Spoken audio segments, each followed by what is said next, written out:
Pahlavi text translated by E.W. West, Part 3, Dinai Mainogi Khirad, Clarendon, Oxford University Press, 1885, Chapter 44. The sage asked the spirit of wisdom thus: how are the sky and earth arranged? How are the flow and arrangement of the water in the world? Whereon do the clouds rest? Where is the demon of winter more predominant?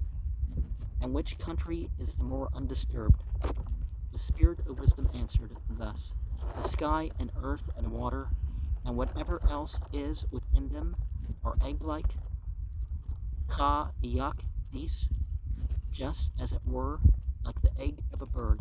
The sky is arranged above the earth like an egg by the handiwork of the creator Uharmazd. And the semblance of the earth in the midst of the sky is just like, as it were, the yolk amid the egg.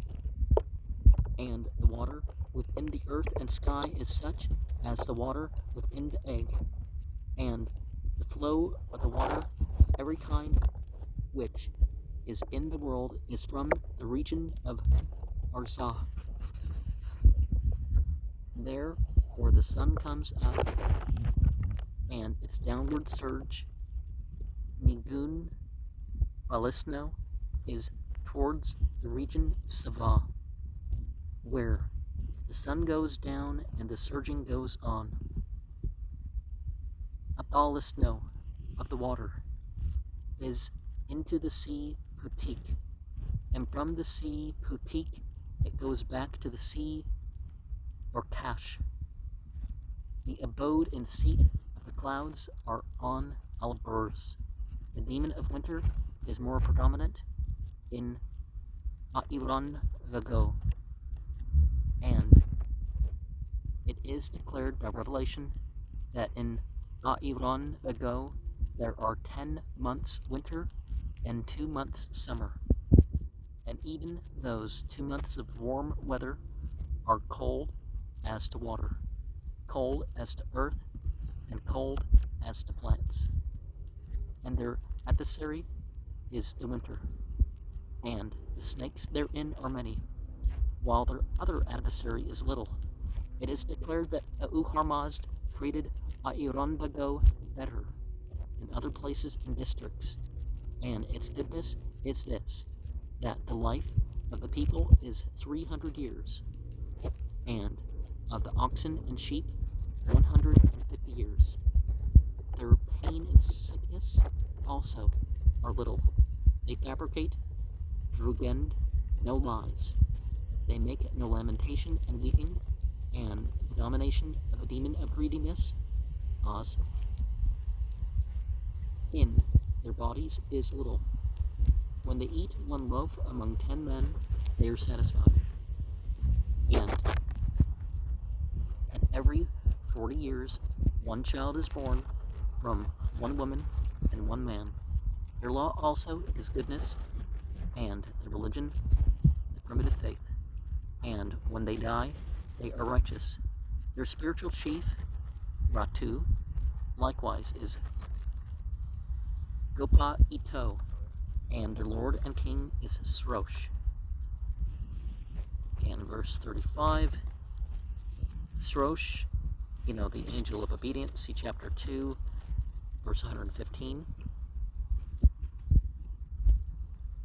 Gopa Ito, L19 has Gopatsha, the king of Gopat, as in chapter 62, 8 and 31, which land is described in Danastani Danik 90 verse 4 as coterminous with Airanbago.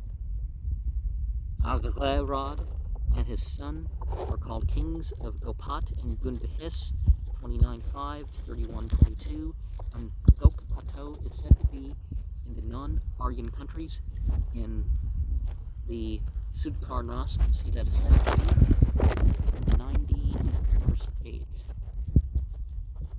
And when they die, they're righteous, That is, they go at once to heaven as the righteous soul does. See chapter 2, 123 to 157.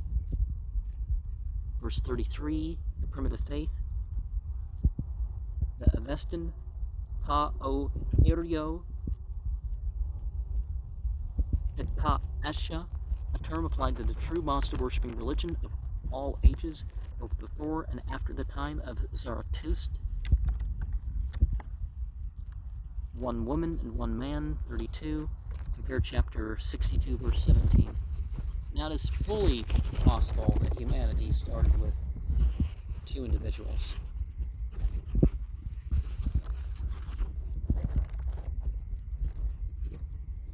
There are certain periods where the number was different. Wasn't there a period where it was 7 females and another period where it was 3 males? And, you know, but 28, they fabricate Drugend. L19 has Dren Zin N. They cause to repeat.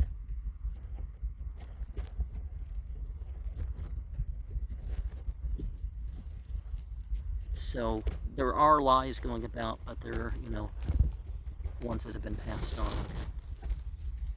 Or, well, you know, they're not the people who pass on lies. They identify them and stop them. Okay. Places and districts. This is referred to from Benedad 1, 2-4.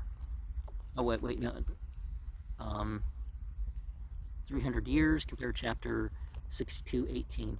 So, Adirondack, you know, the Aryavata, or whatever you want to call it, is thought to be the best district, hence the nobility, the Aryan. And it's where the earliest humans were found. It's where they think anatomically modern human with our 200 vocal sounds originates, and it's super rich. The Hindu Kush Himalayan area is super rich in nutrients. Produced from the evil spirit, Benedad 1, verse 7 and 8, so their adversary is the winter. If you've been to the mountains of Oregon and Washington and places, you do have that thing where, you know, frost is possible except for a couple months here and there. You know, it's June, July, but there's no possibility of frost, or maybe June, July, August, or, but, you know, September to, you know, yeah, I've been in some of those spots of those states. And declared by Revelation, Benedad 1, 9, and 10. Of course, all sacred scripture is supposed to be representative of Revelation, or at least inspiration. The Christian idea is a little bit different. You get the idea and motivated as a religious person to write a book. 17, the demon of winter is more predominant in Irandago. Vestin, Ir, Yan M, Va'ego, first settlement of the Iranians, which Geiger, Ostkul, page 30 to 33, places in the upper waters on the Sarafsan River, in which Bundahis 39:12 describes in accordance with the late tradition as in the direction of Atur Hatakan, Adargan, Alburz, the Avestan Hara, Barezaete, a lofty mountain range, which is said in chapter 57:13 and the Bundahis to surround the world and to be the origin of all mountains. See Bundahis 5, 3-5, 12, 1-4, and in early times it appears to have been the name of mountains to the east of the first Iranian settlements before it was transferred to the mountain range south of Caspian. See Geiger's Ost Kul, page 42 to 45, verse 15, or Kash, the Avestan, Uru Kasha. In Pahlavi, it is usually called the wide-formed, and in the Bundahis 13:1, verses 8 through 10, it is identified with the ocean, but in earlier times it was probably a term for the Caspian and Aral when not applied to the mythic sea in the sky. and verse 14, where. L19 has their where, and we must understand in those places where, as in verse 13, into the sea, Putik, the Avestan, Pu Itika, which the Bunbahis 13 verses 8 through 11 appears to identify with the Persian Gulf. But in earlier times, if not altogether mythic, it was probably some inlet of the Caspian or Aral. But, you know, the Iranian, you could say, is actually supposed to include clear over to, you know, the Euphrates and all that. And in verse 13, it's downward surge, Nigun, Balisno. L19 has Un, Balisno, accumulation both here and in verse 14. There where the sun comes up.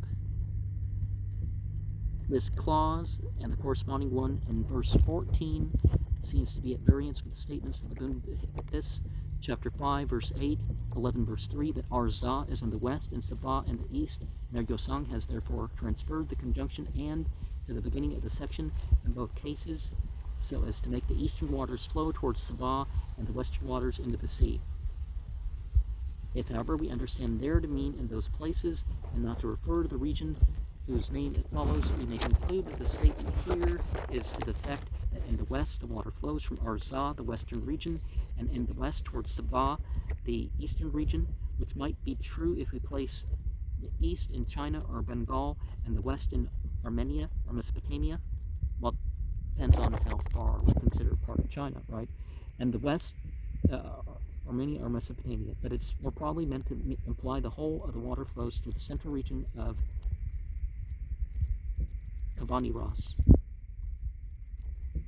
And Kavani Ras, Ir, Kenem, Ago, the region of Arza, see chapter 16, verse 10.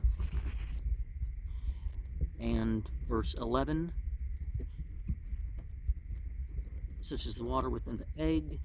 The 11 is taken from PB6, is not to be found in any other Bazand or Parsi manuscript consulted, nor in the Pahlavi text of K43, as therefore probably an interpolation.